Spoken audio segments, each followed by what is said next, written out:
Today we are going to draw medication from an ampule. An ampule is a glass tube like so.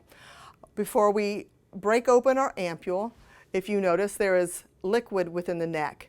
We want to make sure we hold it at an angle and tap to get rid of the medication, placing it back down into the ampule.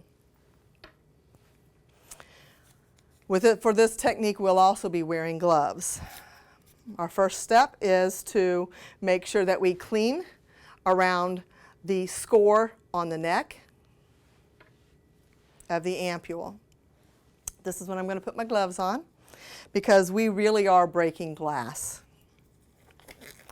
If you've ever broke glass before, you understand this process. Okay. With this technique, while I'm waiting for this to dry, we'll be using a filtered needle and a needled syringe. So we will do another switch out technique. I will take my 2x2 gauze.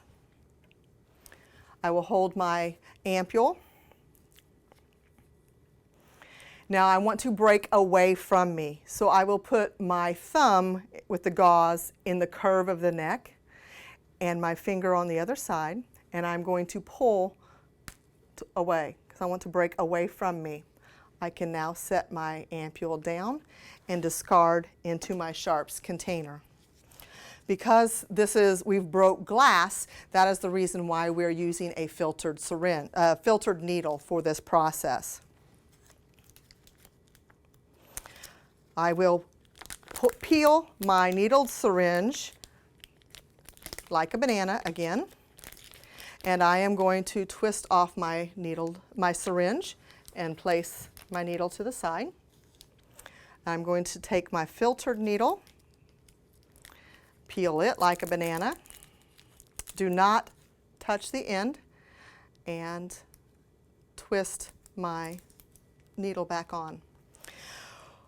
For this purpose, we will be withdrawing all the medication from the ampule, and based off the dose of medication that the provider gives will be how much do you leave in the syringe. You'll remove the needle, the cap off the needle. This is open air. We do not need to give it anything to get anything out like we did with the vials. Okay? I do want to double check my needle. I want to activate my plunger, make sure it's going to run smoothly. I will place my needle into the bottom, and I am going to withdraw the fluid. Slowly withdraw. Again, the reason why we are using a filtered needle is because we just broke glass. If there are any glass particles that are in here, it will get filtered out. I'm going to turn this to the side so I can finish drawing up, and there we go. I can turn this back over, and if you notice, there's lots of air bubbles in here, a couple big ones. We want to make sure we get those out. So I'm going to push up to get what air I have out, tap my needle. You notice I held my syringe to the side. My air bubbles go to the top because that's where it wants to go. And as I slowly push up, I've got all of that right here as you see it come up, the medication. Okay. One-handedly, I will recap my needle. Okay. Now I'm ready to switch back and put my safety needle back on. So I'm going to twist off, drop my needle. Again, notice I did not put my fingers inside the sharps container. Peel back like a banana, and I can reattach my safety needle. Okay.